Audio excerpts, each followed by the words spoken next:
Hi, ಇದು Malenadu style ಮೀನು ಸಾಂಬಾರು. ಬನ್ನಿ ನೋಡೋಣ ಹೇಗೆ ಮಾಡೋದು ಅಂತ. ಮೊದಲಿಗೆ ಮೀನು ತೊಳೆದ್ಬಿಟ್ಟು ಕಟ್ ಮಾಡಿದ್ದೀನಿ. 2 ಫ್ರೈಗೆ ಮತ್ತು 2 ಸಾಂಬಾರಿಗೆ ಅಂತ ಇಟ್ಟಿದ್ದೀನಿ. ಇನ್ನು ಈರುಳ್ಳಿ, ಟೊಮೆಟೊ, ಕಾಯಿ ಕಟ್ ಮಾಡಿ ಇಟ್ಕೊಂಡಿದ್ದೀನಿ. ಮಸಾಲೆ ಏನೇನು ಬೇಕು ಅಂದರೆ ಅರಿಶಿನ ಪುಡಿ, ಕಾಳು ಮೆಣಸು, ಜೀರಿಗೆ, ಕೊತ್ತಂಬರಿ ಕಾಳು, ಹುಣಸೆಹಣ್ಣು, ಒಂದು ನಿಂಬೆಹಣ್ಣಿನ ಗಾತ್ರ ಇದೆ, 1 ಇಂಚು ಶುಂಠಿ, 2 ಎಸಳು ಬೆಳ್ಳುಳ್ಳಿ, 1 ಇಡೀ ಕೊತ್ತಂಬರಿ.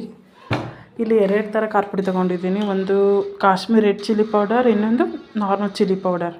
ನಿಮಗೆ ಖಾರ ಎಷ್ಟು ಬೇಕೋ ಅಷ್ಟು ತೊಗೋಬೋದು. ನಾನಿಲ್ಲಿ 2 ಸ್ಪೂನ್ ತೊಗೊಂಡಿದ್ದೀನಿ. ಇವಾಗ ಇದನ್ನೆಲ್ಲ ಮಿಕ್ಸಿ ಮಾಡ್ಕೊಳ್ಬೇಕು. ನಾನು ಇದನ್ನೆಲ್ಲ ಮಿಕ್ಸಿ ಮಾಡ್ಕೊಂಡ್ಮೇಲೆ ಒಗ್ಗರಣೆ ನಾನು ಹೇಗೆ ಮಾಡ್ತೀನಿ ಅಂತ ನೋಡೋಣ. ಇವಾಗ ಪಾತ್ರೆಯಲ್ಲಿ ಎಣ್ಣೆ ಹಾಕ್ಕೊಂಡಿದ್ದೀನಿ. ಎಣ್ಣೆ ಬಿಸಿ ಆಗೋ ತನಕ ವೇಟ್ ಮಾಡಬೇಕು. ಎಣ್ಣೆ ಬಿಸಿ ಆದ ನಂತರ ಈರುಳ್ಳಿನ ಹಾಕ್ಕೊಳ್ಳೋಣ. ಇವಾಗ ಎಣ್ಣೆ ಬಿಸಿ ಆಗಿದೆ. ನಾನು ಅರ್ಧ ಈರುಳ್ಳಿ ಹಾಕ್ಕೊಂಡಿದ್ರು ಒಗ್ಗರಣೆಗೆ. ಮತ್ತು 2 ಸ್ಪೂನ್ ಆಯಿಲು. ಸ್ವಲ್ಪ ಇದು ಗೋಲ್ಡನ್ ಬ್ರೌನ್ ಆಗಬೇಕು. ಅದಾದ ನಂತರ ಮಸಾಲೆ ಹಾಕ್ಕೊಳ್ಳೋಣ.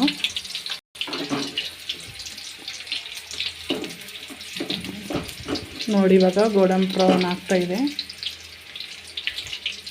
ನಾವು ಅದಕ್ಕೆ ಹಾಫ್ ಈರುಳ್ಳಿ ಹಾಕ್ಕೊಂಡಿದ್ದೀವಿ. ಏನಕ್ಕಂದರೆ ಮಸಾಲೆದಲ್ಲಿ ಹಾಕ್ಕೊಂಡಿದ್ದೀವಲ್ಲ 3 ಈರುಳ್ಳಿ, ಹಾಗಾಗಿ ಇದು ಅರ್ಧ ಹಾಕ್ಕೊಂಡ್ರೆ ಸಾಕು. ಜಾಸ್ತಿ ಹಾಕ್ಕೊಂಡ್ರೆ ಟೇಸ್ಟು ಸರಿ ಆಗಲ್ಲ. ಇವಾಗ ಫ್ರೈ ಆಗಿದೆ. ಇವಾಗ ನಾವು ರುಬ್ಬಿಟ್ಕೊಂಡಿರೋಂಥ ಮಸಾಲಾನ ಹಾಕ್ತಾಯಿದ್ದೀವಿ. ಗ್ಯಾಸನ್ನು ಸಿಮ್ಮಲ್ಲಿ ಇಟ್ಕೊಳ್ಳಿ, ಇಲ್ಲಾಂದರೆ ಮಸಾಲೆ ಸೀದೋಗೋ ಚಾನ್ಸಸ್ ಇರುತ್ತೆ. ಇವಾಗ ನಾವು ಹಸಿ ವಾಸನೆ ಹೋಗೋ ತನಕ ಅದನ್ನು ಫ್ರೈ ಮಾಡ್ಕೊಳ್ಬೇಕು.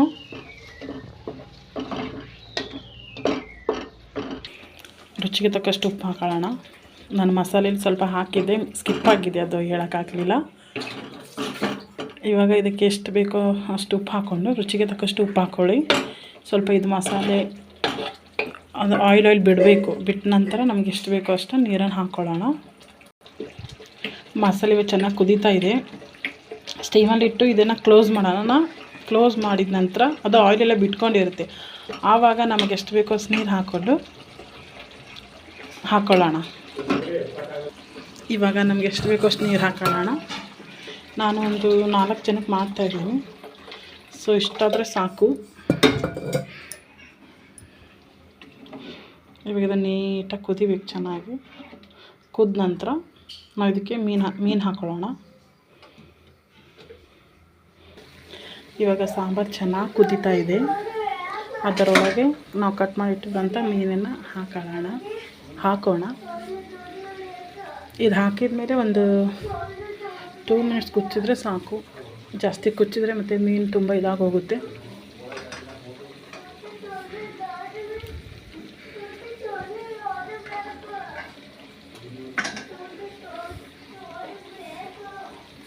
ಒಂದು ಸರ್ತಿ ಮಿಕ್ಸ್ ಮಾಡೋಣ. ಇದು ಚೆನ್ನಾಗಿ ಕುದೀಲಿ. ಕುದ ನಂತರ ನಾವು ಒಂದು ಬೌಲ್ಗೆ ಸರ್ವ್ ಮಾಡೋಣ. ಇವಾಗ ಇದನ್ನು ಕ್ಲೋಸ್ ಮಾಡೋಣ.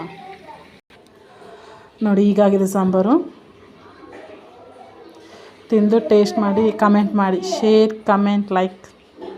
Okay, thank you for watching.